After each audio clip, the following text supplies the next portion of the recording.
All right, so we'll call the meeting to order at 4:01.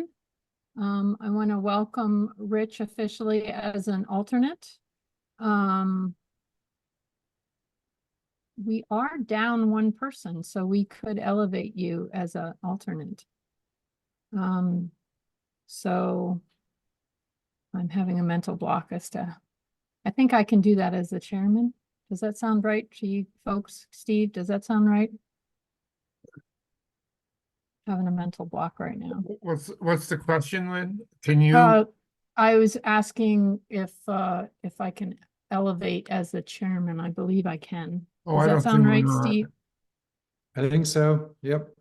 Okay. So I will elevate Rich as the chairman. I'm sorry, as a chairman, I will elevate Rich to be a voting member at this meeting since we are down one member. Welcome, Bill. Thanks for being here. And thanks to Chris and Lynn Harrington, members of the public. It's great. We are going to, we need to approve our minutes from March 20th. I know we did that last week, but I messed up and didn't do an agenda, so we have to re-vote on that. So can I have a motion to approve the March 20th I move. minutes? Thank you, Ken. And Eric, if that, I'll make you the second. How's that? And do we have somebody who's willing to take minutes at this meeting? Oh, Sarah, thank you very much. All right. Looks like Sarah and I are flip-flopping on minutes. Awesome. So the only thing I do think we need to sort of, we did a lot of consensus stuff. Go ahead, I'm Sarah. sorry to interrupt, Lynn, I'm sorry, but do we have to all agree to accept the minutes? Yeah, I'm sorry. All those in favor? Aye. Aye. Cool. Opposed? Any abstentions? Okay, thanks, Sarah. Thanks for keeping me on track. So in terms of the March 27th meeting, I believe we did a lot of stuff by consensus. I do not believe we had a lot of motions. I kind of tried to quickly go through the recording, but so I would like to make sure that we are in agreement with the notes that Ken did for us about that we agree. I think the first thing in the notes says that we agreed initial survey form to be completed by households to begin assessing the deployment and quality of service through the community. So we agreed to do it through the Google form and also, oh, Jonathan is here. Do it through the Google form and also the printed version. And we talked a lot about that. So I would just like to make sure that we're all still in agreement on that. The survey, as we discussed, in a Google form and also a printed version. Yep. Yes. Yeah. Excellent. Yep. Okay. And then I think the biggest thing we did also was that we formed groups. So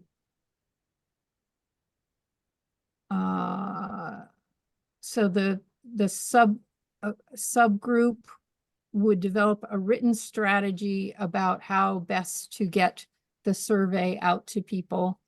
And that subgroup was Jonathan, Lynn, and Rich. Another subgroup was made up of Ken, Sarah, and Eric, responsible for recruiting and organizing volunteers who would assist in implementing this strategy of getting the survey out to people and getting data back. And then the other group was that Khalid Wasti would continue to work on developing connections with Spectrum and Frontier, and Jonathan actually agreed to reach out to T-Mobile And Verizon. and Verizon. Okay. So that is a change. Yep, I was going to be by land and Jonathan is by air. Right. Verizon's by land, they're just not by land in our area. Okay. Okay. And then we agreed to send a formal request to DEEP and the state senator and state representative requesting an extension to their filing deadline. That one's already in progress. But I guess it would be nice if we put it on the record officially that we did make that request of the selectmen. So how about if we do a motion on that one? Just to be safe. I'll make that motion if somebody else would second it. It's the motion is to accept those groups? No, well, no, those groups are just, were all formed by consensus. Okay, so what's the motion? The motion is that this group is requesting the Board of Selectmen send a letter to DEEP and the state senator and state representative asking for an extension on the 30-day window deadline. I'll second that. Thanks, Steve. All those in favor? Aye. Aye. Aye. Any opposed? Any abstentions? Excellent. Okay, I think that covers everything. We did also suggest that the Board of Selectmen add Rich Welsh and Bill Watts as alternate members, and they went ahead and did that, so. That happened last Wednesday. All right, moving on. This is, at this point in the agenda, we have a public comment. So we do have a few members of the public here. If Chris and Lynn want to say anything about our agenda items.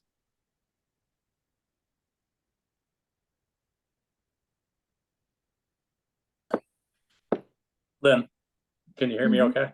Yes, I You can. can.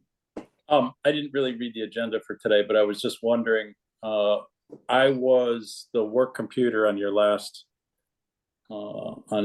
meeting, so you Oh, guys knew who that was. I was using my work computer and of course it wasn't connected to myself.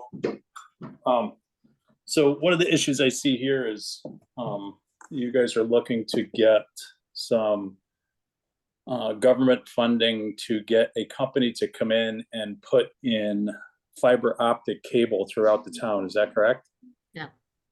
that's, well, Partially. there are two funding programs through the state Department of Energy and Environmental Protection. And we are attempting to see if we can collect data about people's broadband connections to be able to secure some funding in either of those two programs.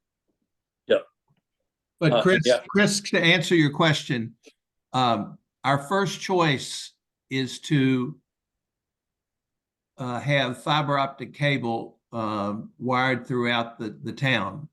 However, we realize that that might not be possible.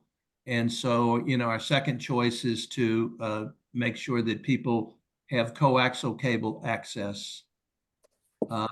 And the third choice, Jonathan, not Jonathan, but yeah, Jonathan, you were the one that were going to check on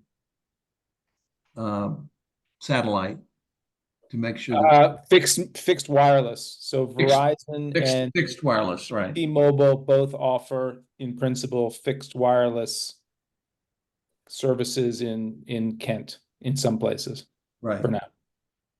So I think that the fiber optic throughout the town of Kent is nearly impossible without the cost being majorly increased to the customer.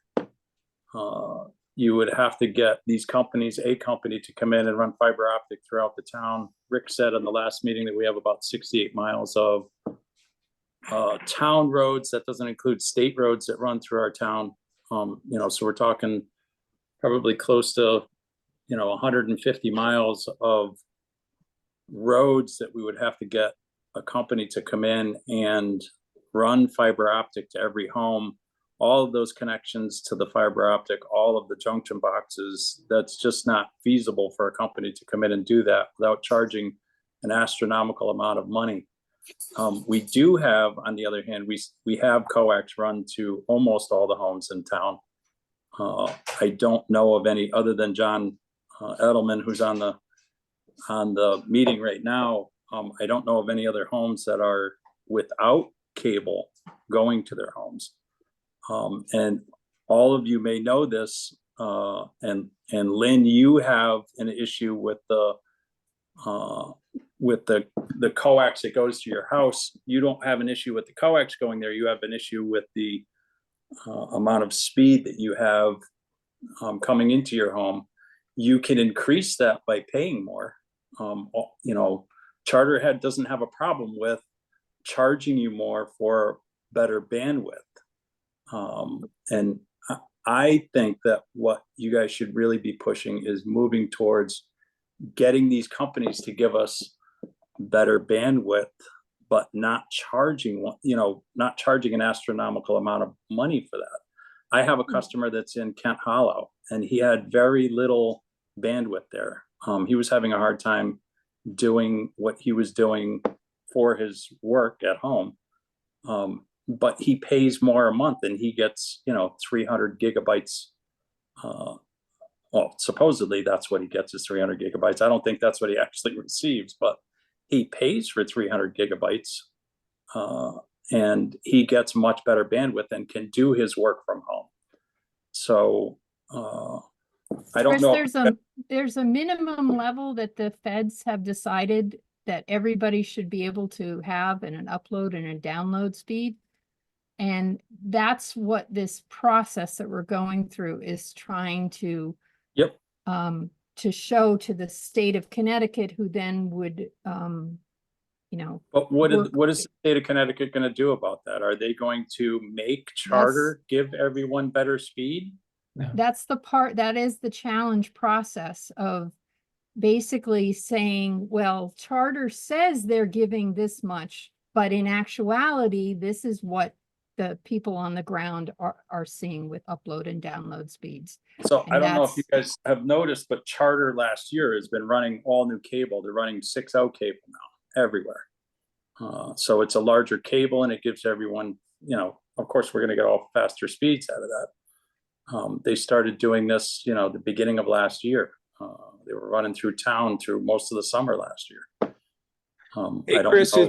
it's Jonathan here. This might be helpful. There are this committee, and I'm speaking solely for myself here, has some short-term objectives, which is to maximize the value we can obtain from two programs that are available to us. Not to recap the last few weeks of meetings, but one of which will be very challenging, if not impossible, to participate in, which is a community-based program where we actually would be building out new network.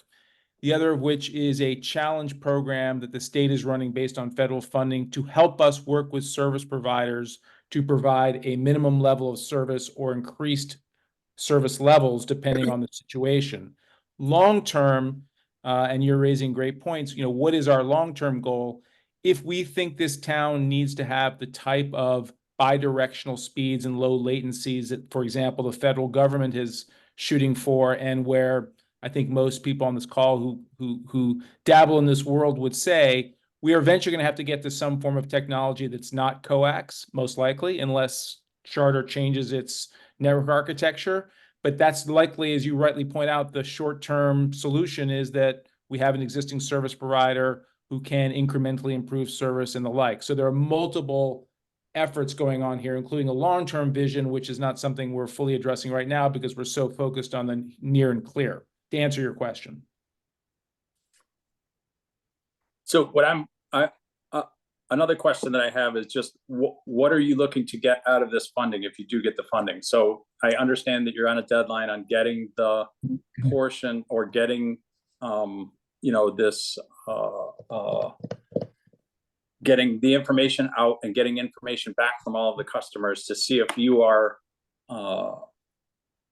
if your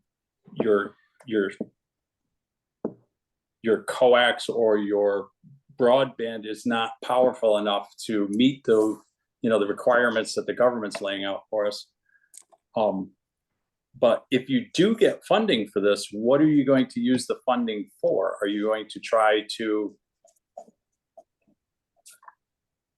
I'm trying to understand what you're trying to push the funding for.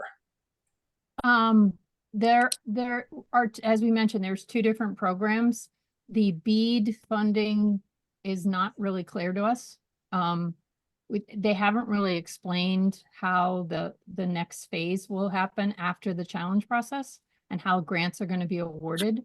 The other connectivity one requires that you partner with a provider, basically. There's no real way to do it without, unless the town was going to do it themselves, which is not going to happen in Kent. So we are reaching out to providers, and we are trying to talk with Spectrum to find out how they are doing this with different towns. And we haven't managed to get to the right person yet, but we're working on it.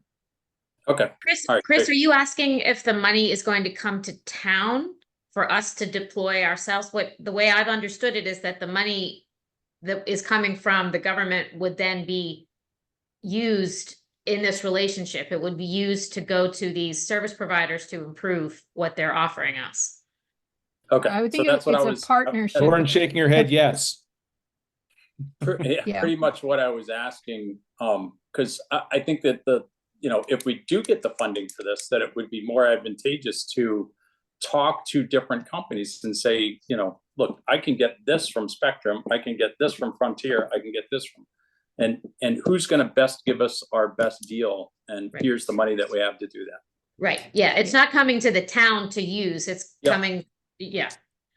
Well, And it that's would be one a of the things partnership. that's one of the things that Khalid is trying to do, is to reach out to these companies to find a contact in the company to begin the negotiation process to see which can best support it.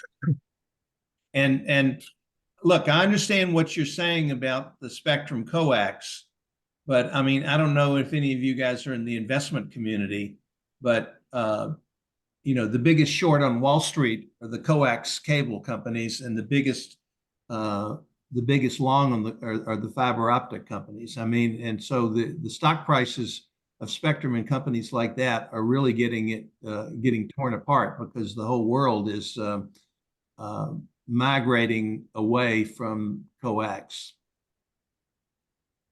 Ken, not to refute what you just said, but the challenge for the cable companies, you have to differentiate between the network infrastructure and the delivery of bandwidth and the Right. content. So the real Right. problem cable companies are facing is that you and I don't want to pay $150 a month for a cable package, even though we're happy to have Charter deliver us 500 megabit up and down speeds. But you're right. The coax cable infrastructure is fundamentally limited under the current construct, which we've talked about, and I don't want to go into that again. But just to be clear, Chris, I mean, we've talked about this very clearly. The town of Kent does not have the ability to either enhance, improve, or deliver service on its own. I mean, it's well beyond our scope of capabilities, expertise, depth of our bench, et cetera. So we unquestionably be partnered in some format. Right. All right, And the great, other thank thing you. is, Frontier is laying fiber optic cable on roads in our communities as we speak. And once they get regulatory approval, they're going to be trying to connect people. And what their guarantee is 500 up and 500 down. I'll have to say from my experiences with Frontier, we may not want to use that company in the future. Okay. All right, thank you. All right. So moving on, we do have a guest here. Lauren Thompson is here, thanks to a connection that Sarah Marshall made with her. So I wanted to make sure that we introduced her and gave her a chance to speak. Do you want to say anything, Sarah, or? I invited Lauren here because I got some information through the Connecticut State Library, which is also focusing on this about connecting people. And so Lauren reached out with some information, and I thought, hey, why not ask? And because we're doing this too. So I'll let Lauren introduce herself. She'll be better than I am. Good evening, everyone. Thanks for having me. I will just explain my role really quick, and if you have questions, please don't hesitate to chime in and ask them. I don't get too ruffled by interruptions, so fire away. Anyway, I am the state's digital equity program manager. There are 2 bipartisan infrastructure grants in this state. One is the Boxes and Wires, which is BEAD. 2, which is digital equity, which is another program, but still concerns devices, skills, equipping the community to use all of these upgrades once they are out. That being said, for the next 3 months, I am supporting the BEAD process in outreach. I have had a lot of success for my digital equity plan. I work with a team and we've gotten a lot of support. So BEAD is kind of looking to me to get the messages out there and make some connections where possible. So after this meeting, if you'd like to set up some time with BEAD to talk things out, please let me know. I am not an expert on all this information, but I know where to find all the answers if I need them. That being said, I'll explain a little bit about the BEAD program. So the BEAD program is being distributed by DEEP, the Department of Environmental and Energy Protection, and they are receiving, I think they have 2 funds right now. One is an ARPA, and then the second is this BEAD program, but both of them have to do with connection. They're looking to get from the federal government about $144 million to build out in Connecticut. So there will be a pretty substantial amount of money available. That being said, we've kind of been going through this timeline. This is not the beginning of the work. DEEP has done extensive research on what is happening in Connecticut. And I'll drop the link for the BEAD website into the group chat so you can see that in a second. And I just want to give you a few specifics so that you kind of understand what they're trying to do. So they've got labels on the different types of service. Now they're trying to improve, but they've got to label the service. The first is unserved. That means that you either have no internet options, it has nothing to do with price, or your internet speed at the fastest available or only available, like you might not have the ability to buy faster, is less than 25 by 3. So that's the unserved locations. The next priority, because they also have an order for their spending, which is important to note. They've got to serve the unserved first. Next, serving the underserved is anyone with above that unserved amount and below 100 by 20. So if they have above 100 by 20, they are going to be considered served, and it does not have anything to do with the price of that service. That being said, there are portions of both the digital equity plan and the BEAD funding that they're hoping to work on getting internet to be more affordable.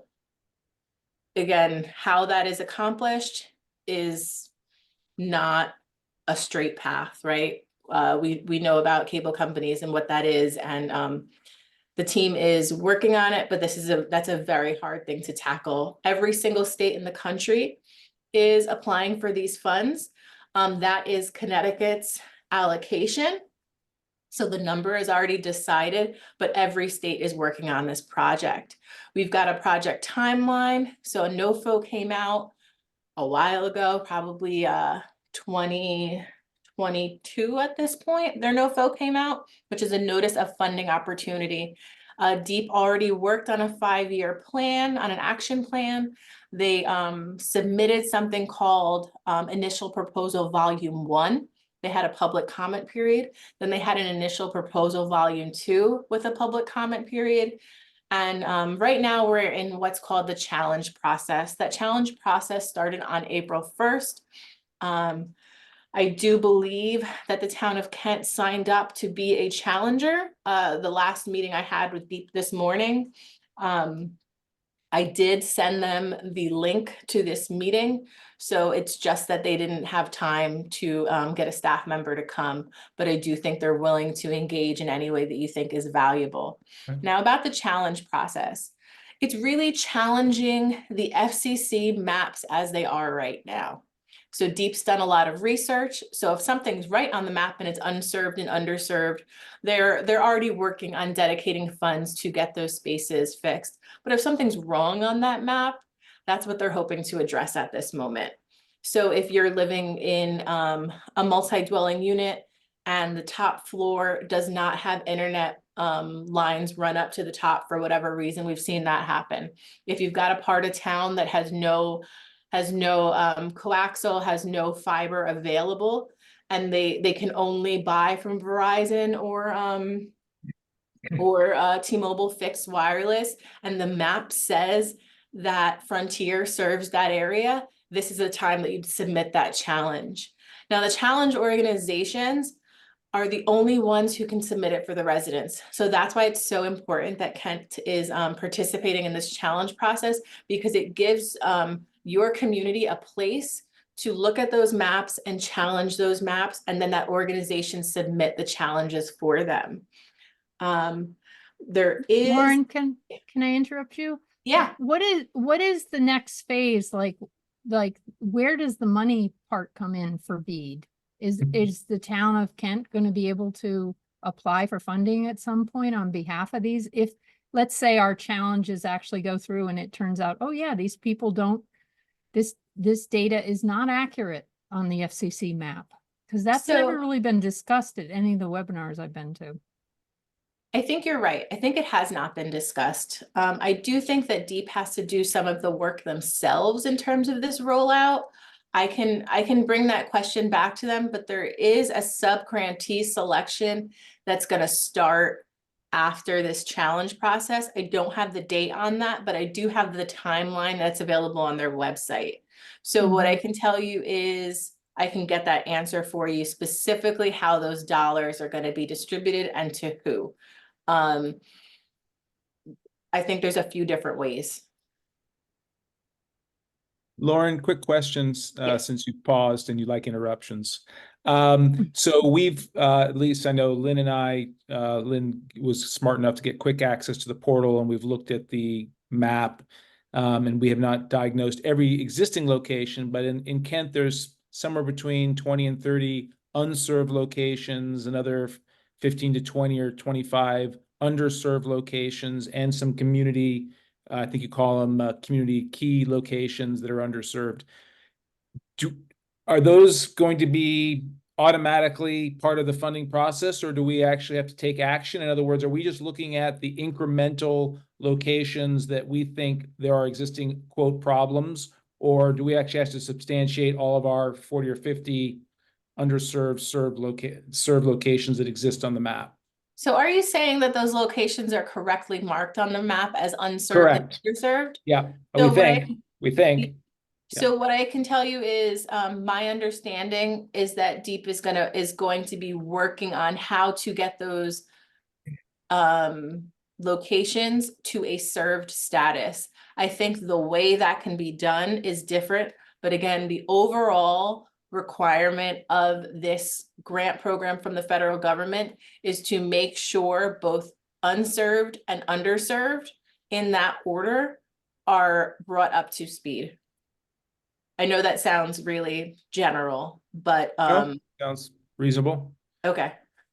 But I imagine when we meet, or we'll have an opportunity, or through your help, to meet with the people working on the day-to-day challenge process, we'll address specific questions to make sure we do it right.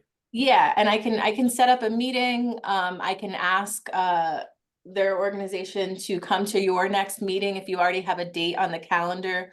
If you as a group have a bunch of questions, I also encourage even Sarah to send me that list, and we work through it and make sure that all of those questions get answered as they come up.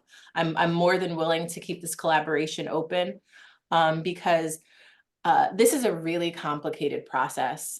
And that's why I'm just not sugarcoating what I know by heart and what I don't, because this this BEAD funding is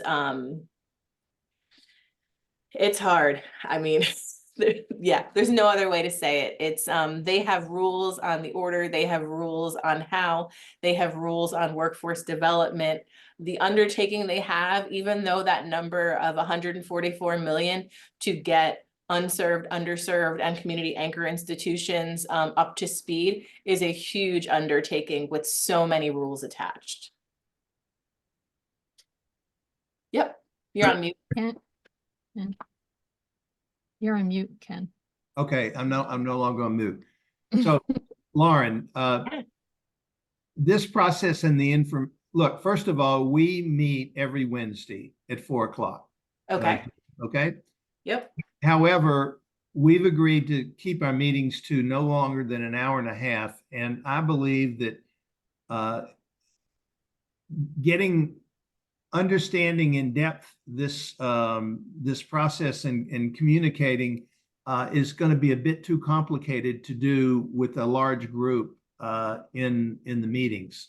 So my suggestion to you is that you work through Lynn and okay, let's set up direct meetings between either Lynn or people that Lynn designates on our committee to meet with the BEAD people to iron out the very specifics so that so that we're on the same page and that we have a clear understanding. And then that way, our Wednesday meeting, we can report on progress and we don't have to have a big debate about what this means or what that means. So I am going to reach out and I will request that. In the meantime, I am going to share what I am referring to is the initial proposal. And I encourage this group, if interested, to take a look.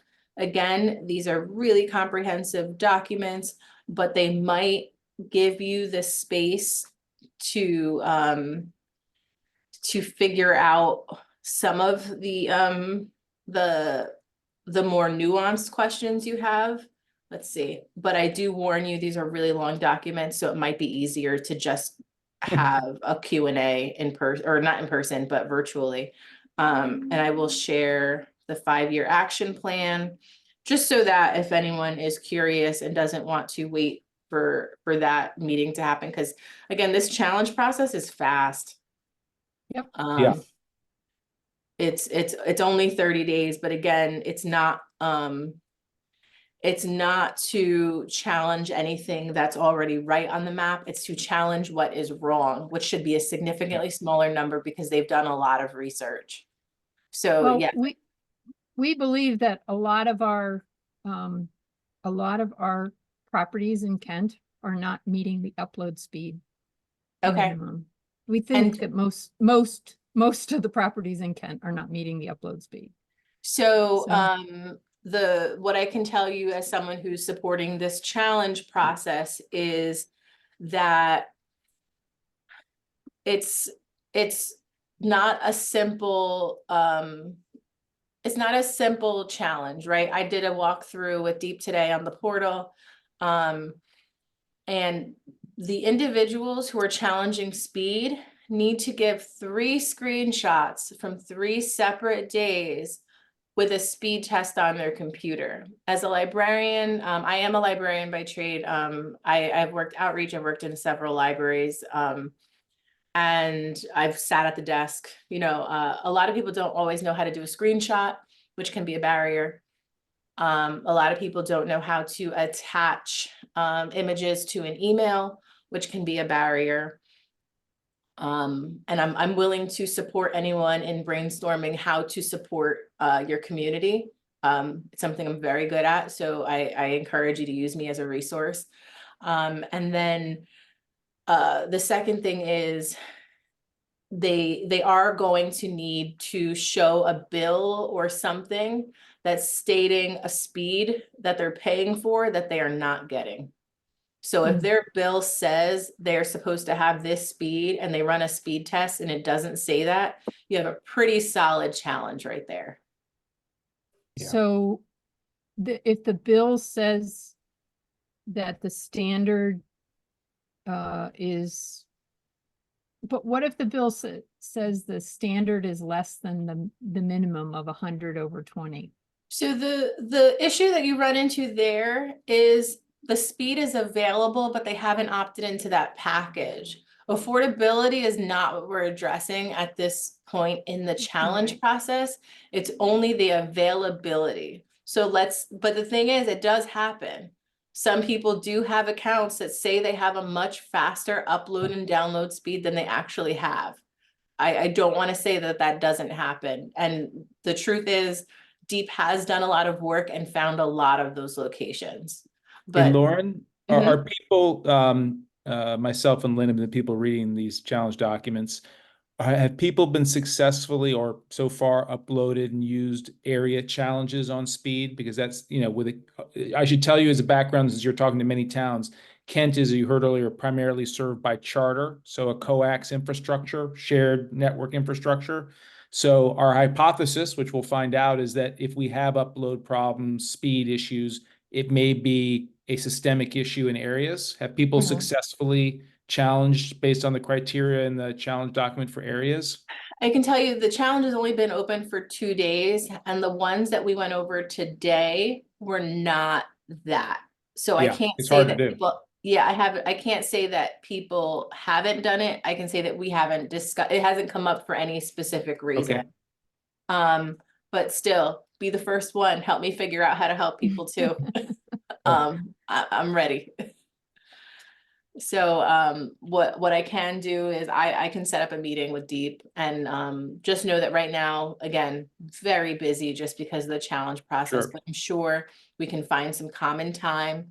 If you need a time that's not on Wednesday during your meeting, please send me another time that all of you have agreed on so that I can bring that to Deep and see what we can get done. So where do you find, I don't understand where you find this. For instance, I go to my Spectrum account Mm-hmm. and it says my plan offers 300 download, but it says nothing about upload. It doesn't say anything about upload. Okay. Ken, are you receiving the 300? When I test it, I get 2 something. I'm not receiving 300, no. So then the other issue there though is that you still fall within the served parameters. For download, but maybe not upload. Yeah. So, I mean, every time I've gone onto their site and tested them, I've never gotten an upload speed higher than 11. Huh. Okay. Let me see 1 second.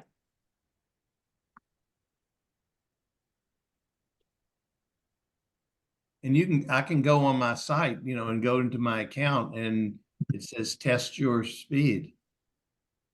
But then the second thing that you've got to do is check the FCC map and see if you're labeled as underserved, because you may already be labeled as underserved. And if you are, that map is still correct. Wouldn't that information be uploaded into the challenge map? Yeah. Yeah, it should be on there. You should be able to zoom down to the address level and see if it's marked as underserved. So with the 11 would be an underserved. But if they're advertising that yours is faster, and I'm trying to see if Spectrum has anything for their upload download speeds.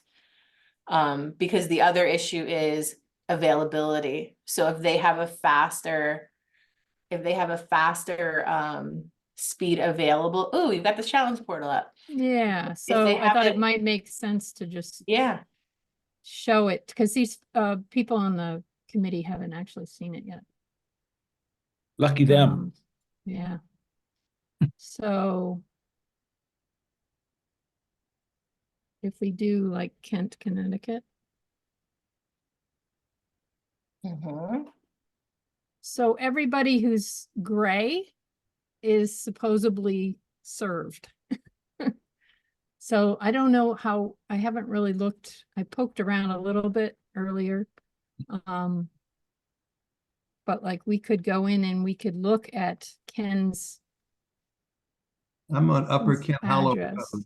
Yeah, I don't know where. 47. I believe in the search, you can just drop in the address and it should pop up. what is it, 47, 47? yeah. There is at least, yeah, there's one There underserved it address. is. in Kent Hollow.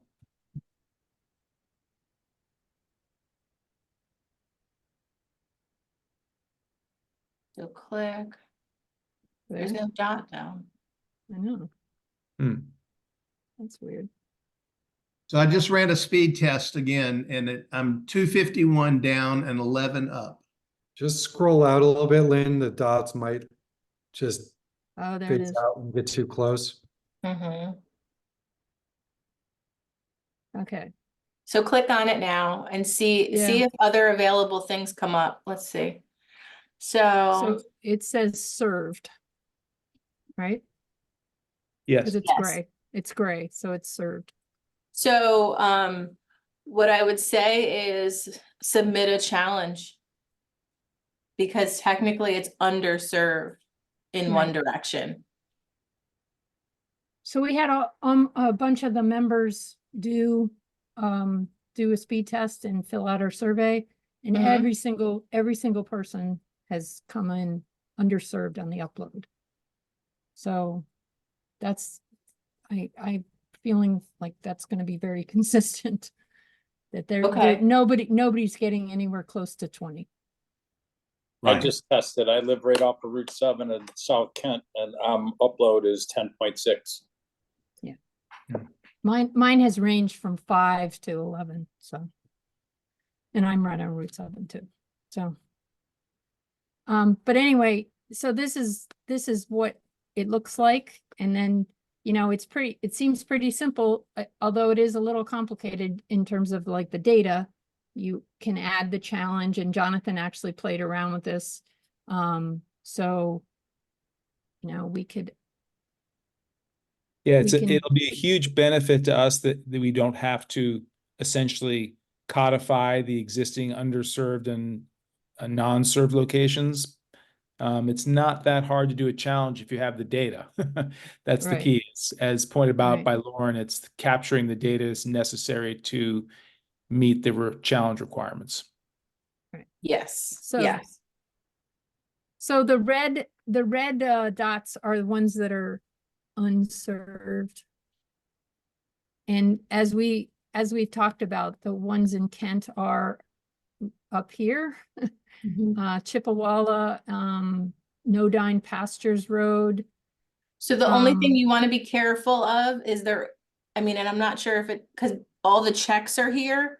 I see a check on the government buildings, which is a very close color. Yeah, the So I just, government buildings, it's interesting. The government buildings are,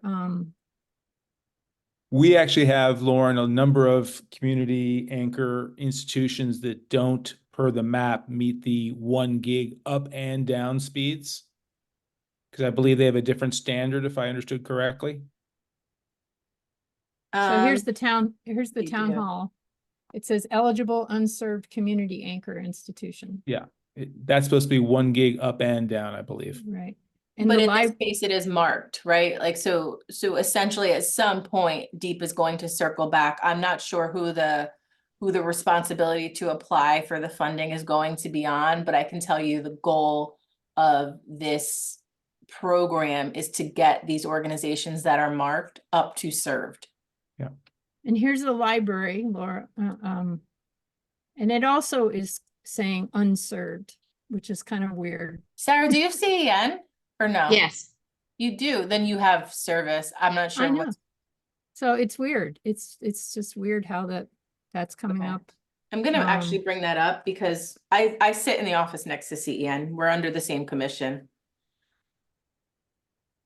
Yeah, And this is, I believe, Lauren, when I looked last night for seemingly endless hours, all of our community anchor institutions are listed as underserved because they don't have a service that is listed as meeting 1 gig up and down.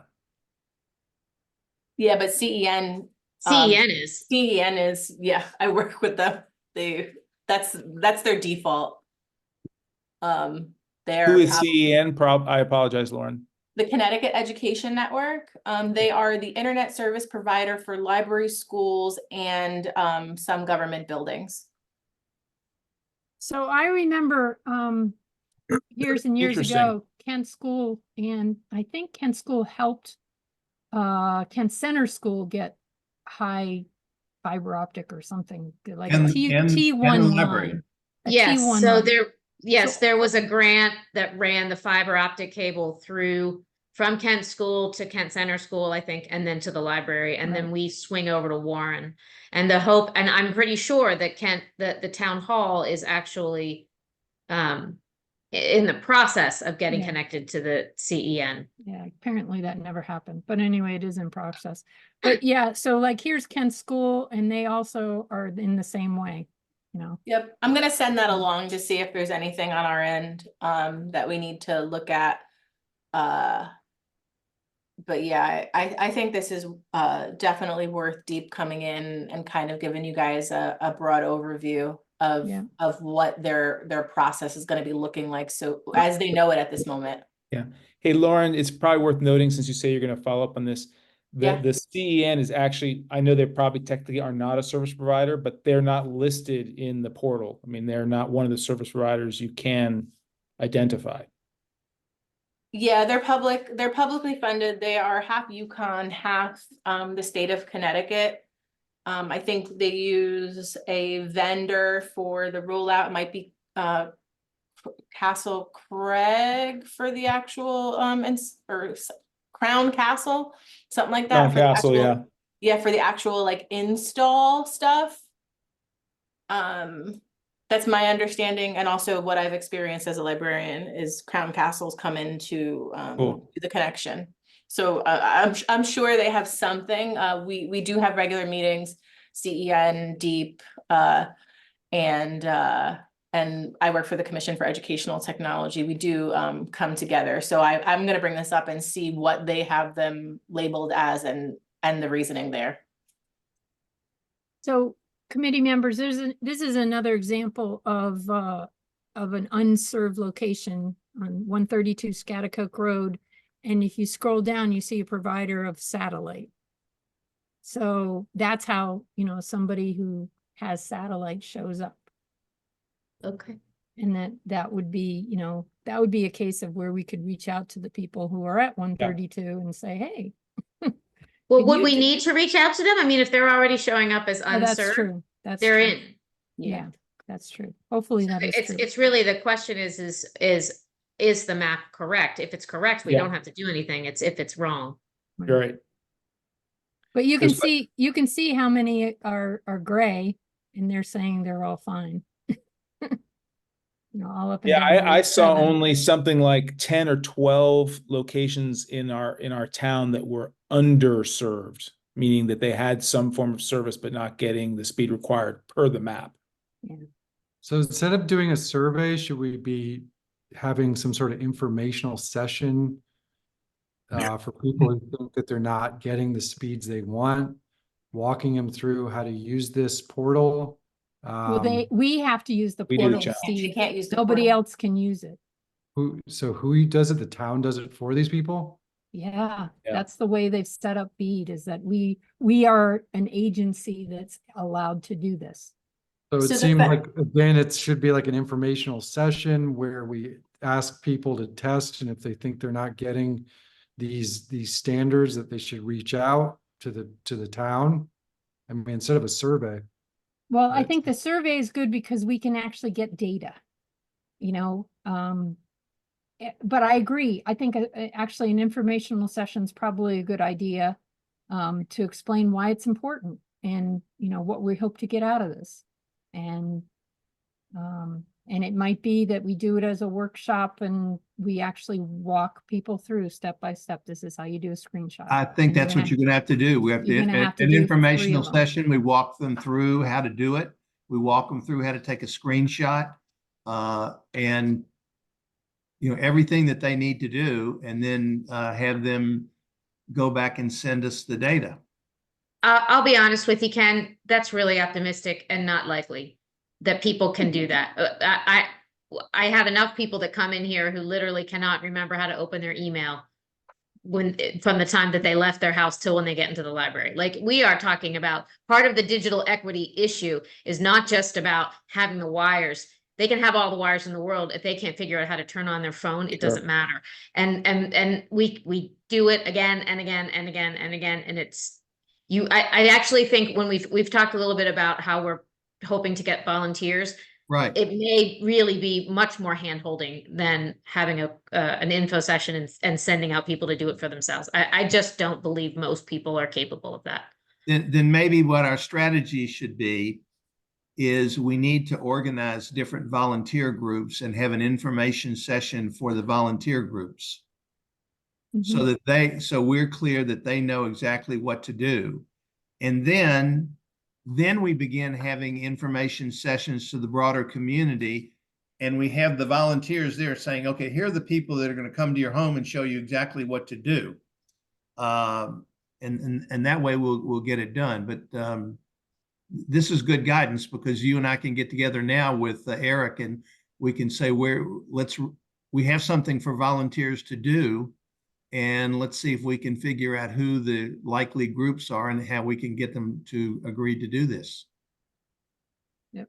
So I will just give you a little bit of peace in that those individuals who have a home internet connection that know that it's slow, to be mad about it being slow, are probably more likely to be able to do the Agreed. screenshots.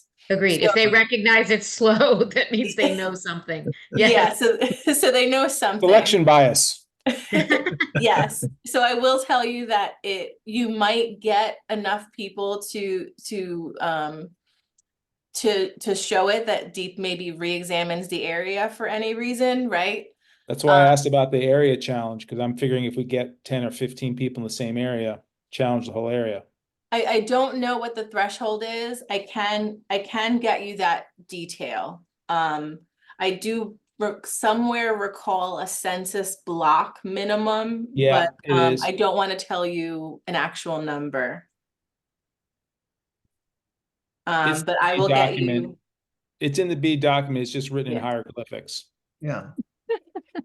But I look, I think this is something we can get done. You know, for instance, if I know my download speed is underserved, then probably that's the same situation for every house on my street. So, you know, maybe what I do is I'm the street captain for my street, and I just go and knock on doors and say, let's figure out what you have right here, and we fill out the documents, you know, right in front of them, and then you know, turn them in. Hard part is the 3 different times. Yeah, it's 3 different days. Yeah, well, I know it's going to be 3 different days, but it seems like that if, for instance, if I can go into somebody's house and I have a set of written instructions and I can show them how to do it one time, then maybe they have the ability to go in on 2 following days and do the same thing. Now, not all of them will be able to do that, but I would suspect that a large number of them will. So I also got some feedback from one of my, you know, confidant librarians that the option might be to get them to do the screen test on their large screen device and take a picture of it with their phone. And then either they can text it to somebody, or if they know how to use their email, they can send it off from their phone and not actually have to use that snipping tool. So that's just food for thought. Okay. Oh yeah, doing it, everybody knows how to take pictures on their phone, so Yeah. that would make life Yeah. really easy. That is a good tip. Can I ask a dumb internet question? Yeah, go ahead. So should the speeds be the same if you are hardwired and if you are on Wi-Fi in your home? You're supposed to take it near your Wi-Fi router, so. Yeah. Sarah, you're asking another version of a similar question you asked last week, which is yes. the infrastructure you're using in your home will have an impact on the speed you test at. In other words, if you're in Wi-Fi out on your patio, 20 yards away from your Wi-Fi router, you're probably going to get slower speeds than if you're sitting on Ethernet, a physical cable Right. attached directly to your cable modem, as example. Right, so does that factor in? So for example, if I'm having my neighbor run a speed test and they're standing there with their Yeah. phone in their kitchen, whereas if they were gonna run it, they were gonna do a speed test on their hardwired desktop, maybe they have one, I don't know. Does that change the legitimacy of the results? To The my knowledge, challenge no. document doesn't really specify that. I read through Okay. that stuff pretty closely and it Okay. really You're, doesn't. you're asking a really specify. good question, Sarah. I mean, Lauren, close your ears here. I actually feel like these documents are written very in favor of the consumer. I can imagine the service providers are pretty pissed off because they're going to get challenges that may have somewhat or nothing to do with them in some cases. But hey, we'll follow the rules. Sounds good.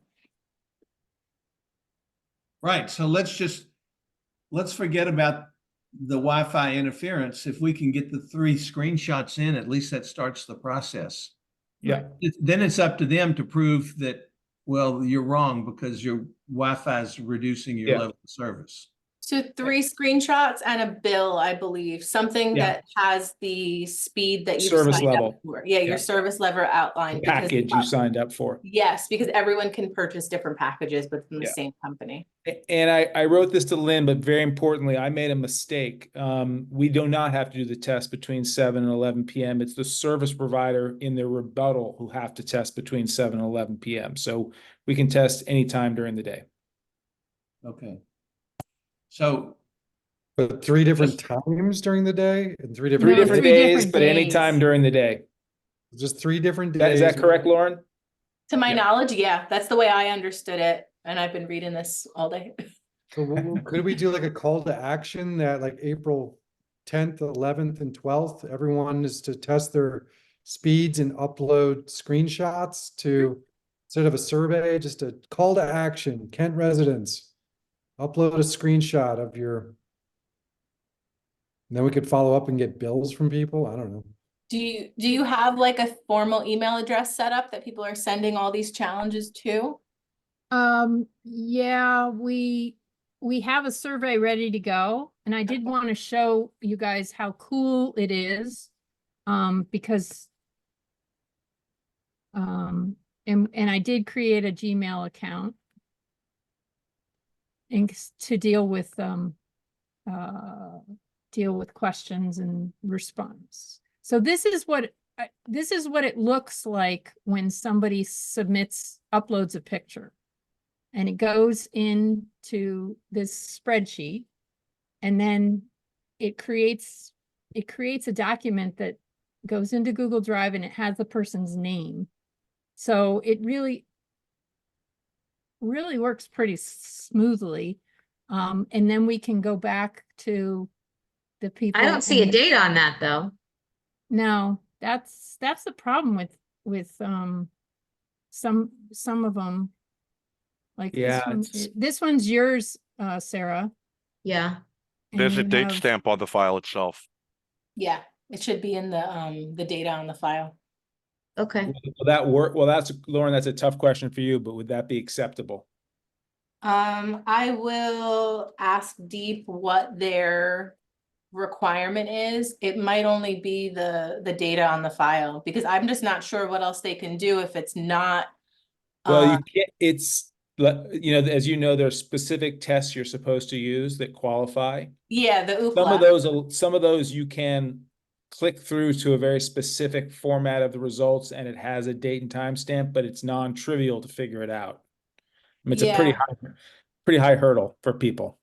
Okay, I'm gonna ask that question and I'll get back to you, because my understanding, and I could be wrong on this, I have a feeling I'm not, but that's why I'm fine saying it, is you're sending in this speed test, but Deep is going to get a download of all these tests being done to match up with the challenges. So like you're doing it on specific sites because these sites are working with the broadband, the broadband. funding. Oh. So I think that while the screenshot is necessary, it's gonna be verified on the back end, I'm pretty sure. Okay. So I'm gonna double check on the date and timestamp, but I have a feeling that's gonna be the answer because the state of Connecticut has made their own maps. I can share that. But they've done a lot of work. Yeah, they have. And I would go as far as to say these are some of the best in the country. It's just too bad that those maps aren't incorporated into the FCC map. They won't allow I it. know. They tried I know. very, they very did. hard. Yeah. So I'm So the- dropping the URL into the chat. You can look at these and kind of see the difference between availability and adoption if you have any interest on that. But I think what we're looking for is here is the first map if you're interested in kind of seeing some of the work they've already done. And the, it has to be done on a laptop, you're saying? No, it can be done on a phone. Because there is an app, an Ookla app. Sarah did hers Yeah. on a Yeah. phone. Ookla is good. That's what we want is Ookla. So they have an app. We could ask everyone in town to download this app and run speed tests. It creates a little, I got one that created a little photo that had the time and I did it and the date. On Ookla, I didn't get a time. I didn't get a date. So Yeah. after you run it, there's a little thing that like the share icon. And if you share it, you can text it or save it in your photos. And when you do, I got a nice little one that has the date and the time right there. Boom. Yeah. So So that's, Jonathan, is that different than the one that the speedtest.net? No, one? speed, that is the one. Ookla is Oh, speed okay. test. Yeah. Yeah. Cause that's what Sarah used. That's why we went, that's why I suggest it's the standard, it's included in the standard. We're gonna have to, this is exactly why I teach in, it'll be useful. We can show people the screen, click here. Yeah. Okay, I've got to jump in a second, but can I go through my questions that I'm bringing back right now, just to see if you want to add anything as we go? First one, because I just rewrote it, is how do you verify the time and date on this on the speed test? Does the screenshot have to have the date and time? And then I'm also noting that on the Ookla app, saves the date and time with a setting for share and save. That's what you said, correct? That's one of the ways you can get it, yes. Okay, thank you. Then the next thing is I'm requesting a meeting, a presentation. I'm gonna note that 4 p.m. on Wednesdays is when you meet. If we can do something short, if we've got to do something longer, I do need you to kind of get me a date and time so I can Yeah. propose it to that group. But I will start that conversation. The next thing is I need more details on the area challenge information. We need to know, is there a threshold for area challenges that get deep to reconsider? Is that correct? Yep. Sounds right. Yeah, we really would just want to know, yes. Thank you. Let's see.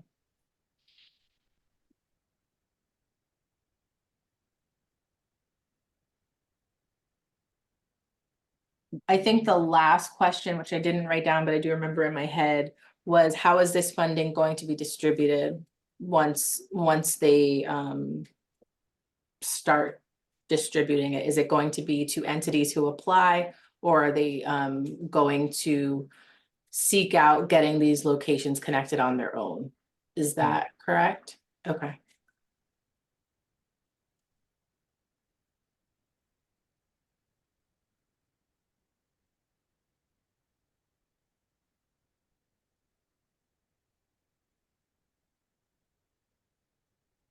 Thank you, Lauren. This was helpful.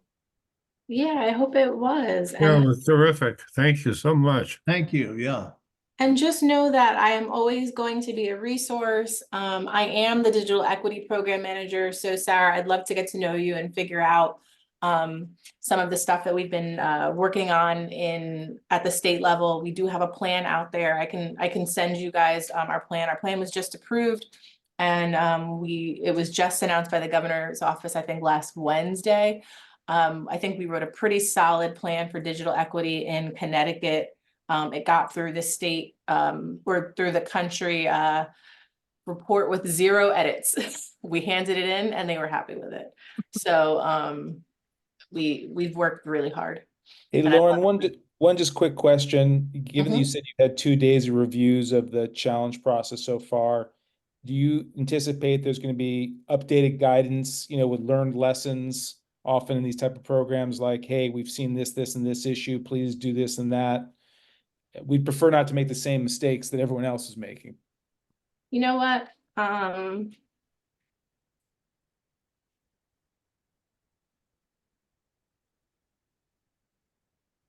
So no, there aren't plans at this moment, but again, I am very equity centered, and a part of that is seeing problems and addressing them.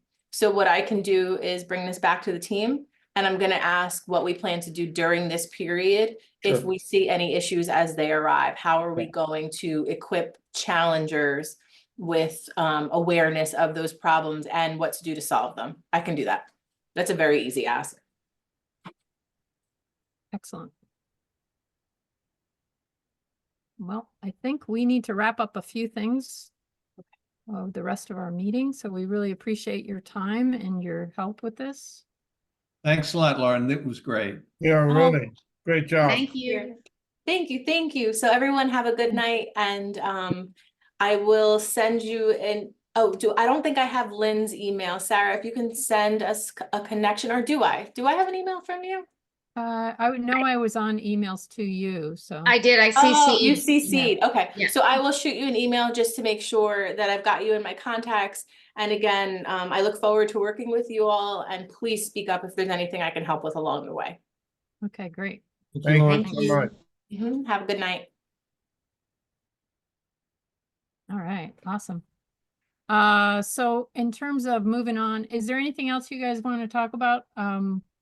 We kind of covered a lot of the deep challenge with Lauren. Is there anything else that you want to talk about?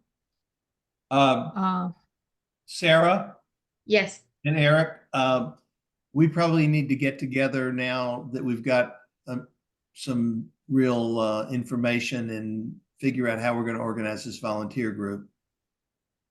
Yeah, well, I was wondering, tomorrow is that current events thing. Are you going to be there?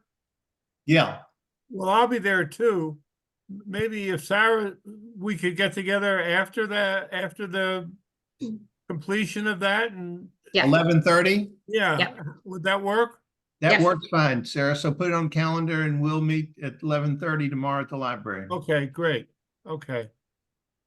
So I wanted to bring something up, that when Steve mentioned the info session, that triggered something for me. There is going to be a public hearing already being scheduled for April 12th in the evening.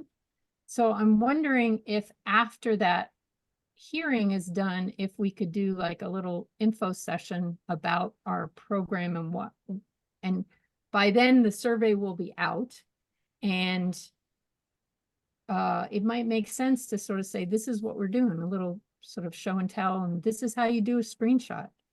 I don't know how many people are going to come to this hearing. It's about the Kent Affordable Housing. But there's no vote. It's just a hearing. So we wouldn't be like stepping on any toes, I don't think. What do you guys think about that? Let's have our meeting tomorrow at 11:30. And see if we can get some volunteers set up before then, because if we have a meeting like that, it would be nice to have somebody there to say, okay, if you want to get involved in this, we've got this group of people that's going to go out and hold your hand. Yeah. We also could just take names and information, of people This that is a know, dumb, know this is gonna be this hard is for a them. dumb question, but it's been on my mind. What precaution or how do we avoid going into someone's house? Shouldn't there be two people going into the house so that no one claims that they broke something or whatever? Is there any security issue we should be thinking about here? I don't know. I thought about Yes. that today, yeah. I don't have a solution, but it struck me that going into someone's house for something like this and using their equipment to help them, what precautions or whether there should always be two people that go in, and when someone talked about the Boy Scouts, it seemed to me that maybe was, having younger people going into somebody's house. I don't know. I'm just putting that out as a thought piece here. Mm-hmm. Yeah. That's really important. In fact, maybe what we have to do is get a release form. And that when people show up to houses, they say, for me to go into your house, you have to sign this release form. Yeah, well, I don't know, can we get some legal advice on that? Who would we go to? I would have to go through Marty and get him to talk to the town attorney. So, You know, Steve? at one time, Tony DiPentima told me he was willing to help this committee. So maybe if we reached out to Tony, he could, in fact, I'd be willing to call him and saying, look, Tony, we've got this issue. Is this something you can help us out with? And he'd Okay. be happy to do it. all right, yeah, that would be but I nice. also think, Lynn, that it might be something that you ought to talk to Marty or the selectmen about, Right. just because Okay, it could be an important thing to cover. yeah. Okay. Well, I know he's in frequent conversation with Randy DeBella, so probably not a big Okay. deal to have him ask. Okay. Alrighty. In terms of the survey, the hard copy one is ready to go. I'm gonna send it off to Joyce. She said she will print it off for us. I was thinking 200 to start us off. What do you guys think? Sarah, does that sound like a I good think that's amount? more than enough. Okay, yeah. we'll start with that, and then if we have to make more, we can. Yeah. Because it's just gonna be a copy. And I think the survey's great. I took it while we were talking on this phone and it was a piece of cake. It was really easy. Yeah, Online and it's quick. I did the speed test and attached the screenshot and it worked really fast. Oh, Yeah, and so Steve, it's- you were right about that little share. It's hard to see, but there is the tiny share icon, and then it made a picture that had the date. I can include that. There's an app for everything. Well, I mean, Alright. I said this to Lynn already. The first time I did it, I didn't want to get the app because I don't like to have tons of crap on my phone. And it wouldn't do the full test if you didn't actually use the app. If I tried to do it online using my phone, it only let me get the upload, not the download. Or vice versa, whatever. It only let me do one and didn't do the second part. I don't know why. So maybe I'll tweak the wording on that. Okay. If you're using your phone, please use the app and then use the share button. I don't know, Lynn, I know you've read a lot of this documentation. The reason why I was asking the question about the area challenge is, as you know, I don't know, there's 1,500 homes in the town, 1,800 homes. If we get 200 or 300 responses only, we still may have enough to challenge for areas. Again, Yeah. the definition of these areas are very opaque to me, because I don't know what the census blocks are or the like in the state, but might be an easier way for us to get clear visibility of a potential problem without having 1,500 people respond. Right, right. Okay, I've got to all go. right. I've got another.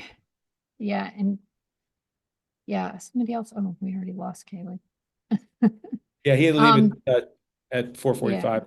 Yeah, he did send an email saying that he was still struggling. That's okay, Ken. If you need to drop off, you need to drop off. Okay, thanks. See you tomorrow, He's Ken. still, Okay, see you tomorrow. Khaled is still trying to, Khalid is still trying to connect with Spectrum. So, but he thinks he's finally got the right name. So that's just a matter of time. I can't remember. Hey, what Lynn, it's he's- probably worth mentioning, just because you and I played around the map. It does look like the very vast majority of Kent is served by Spectrum. I mean, there's Yeah, virtually no coverage of Frontier DSL or fiber in the town that anywhere. And there's a little bit of T-Mobile and Verizon Mobile, but it really seems like all roads lead back to the cable company. Right.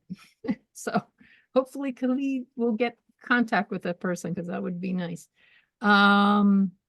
He said he also contacted Google Fiber, but was only able to register his email address for future updates. So we'll see.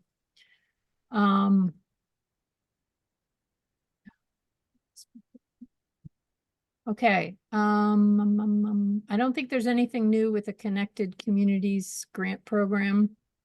And then the task list.